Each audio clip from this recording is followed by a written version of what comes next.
wabarakatuh. Jumpa lagi sama Pak D, teman-teman, di channel Cerita Bersama Pak D. Ini video keempat, teman-teman. Mungkin teman-teman saat ini ada yang mengalami ya tentang krisis kepercayaan diri. Teman-teman, sebenarnya untuk membangun rasa percaya diri kita itu, pertama kita mulai dari diri kita sendiri. Kita melihat ke dalam diri kita sendiri ya teman-teman. Apa kemampuan kita, apa bakat kita lah begitu. Kita gali potensi diri kita. Terus setelah kita mengetahui apa yang bakat kita yang sebenarnya, itu sudah modal teman-teman, modal bentuk kepercayaan diri kita, untuk kepercayaan diri kita.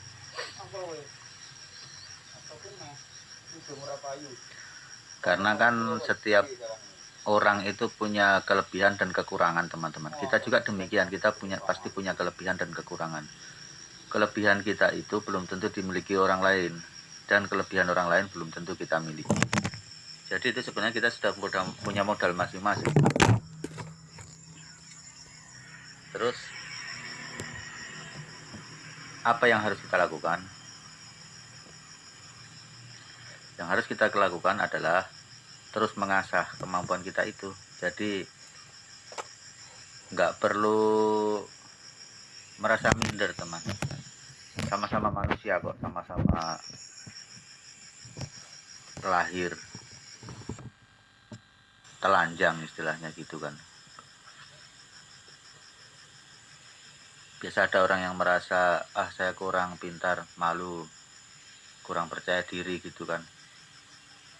Padahal kepintaran itu relatif, teman-teman. Kalau kita belajar, ya akan pintar juga. Saya malu, saya orang miskin, di sana orang kaya gitu kan. Justru disitulah teman-teman, orang kaya itu selalu membutuhkan orang miskin, dan orang miskin selalu membutuhkan orang kaya. Terus kurang apa lagi kita sebagai orang yang ekonomi susah? Nah, mau kerja sama siapa kalau bukan sama orang yang memang lebih bagus secara finansial? Jadi apa yang kita bawa? Ya cukup itu. Kepercayaan diri kita. Setelah kita tahu apa bakat kita, dan niat yang baik. Harus niat baik, teman-teman.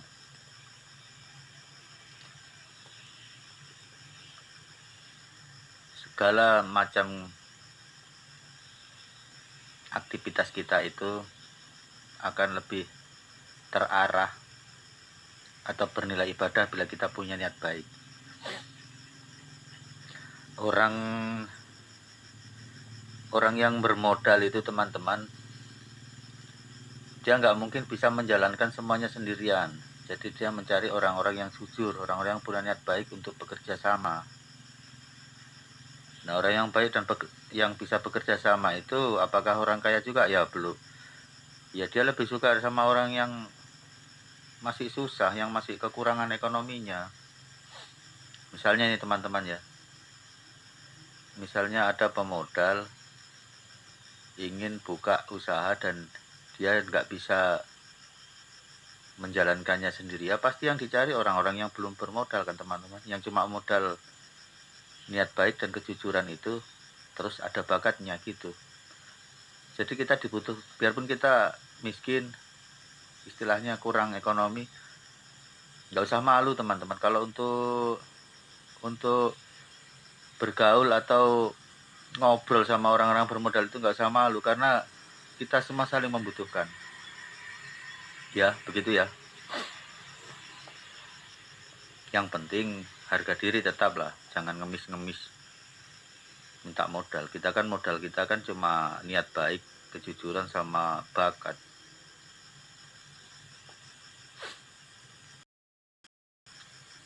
bukan mau minta sumbangan, ceritanya gitu teman-teman. Misalnya kita melihat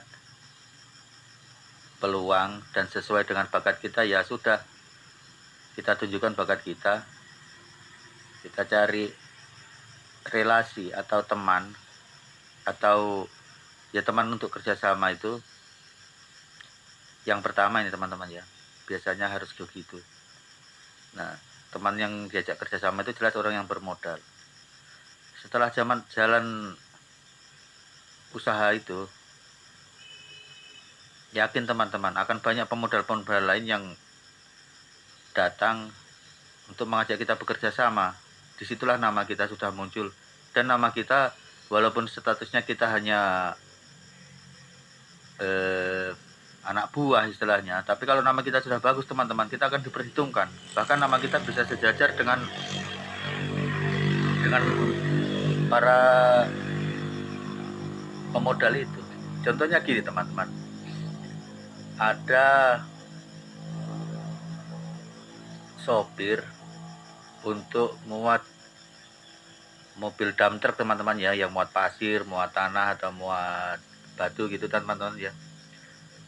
Itu jangan salah teman-teman, itu nomor handphonenya itu lebih banyak disimpan sama konsumen daripada nomornya bosnya teman-teman. Jadi bosnya itu jarang dapat pesanan, tapi kalau sopirnya sering dapat pesanan. Nah disitulah saling kerjasama. Jadi bosnya dapat karena mobilnya dia pakai, sopirnya juga dapat karena punya pekerjaan karena pakai dump trucknya. Nah disitulah sama-sama membutuhkan. Bosnya juga akan berpikir, akan takut kehilangan dia. Kalau dia sampai lepas atau punya mobil dump truck sendiri, otomatis langganannya berkurang banyak, karena yang tahu konsumen itu biasanya sopirnya.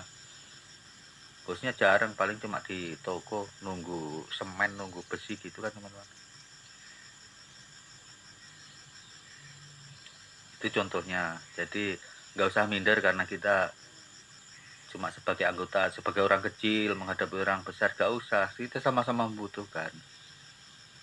Yang orang besar butuh orang kecil, yang orang kecil butuh orang besar. Yang punya modal butuh orang nggak bermodal. Orang yang punya bakat tapi tidak punya modal juga punya orang yang bermodal. Yang penting niat baik, serius, dan memang kita mampu mengerjakannya. Oke teman-teman, itu pesan dari Pak D hari ini. Terima kasih sudah menonton channel Cerita Bersama Pak D. Saya akhiri, assalamualaikum warahmatullahi wabarakatuh.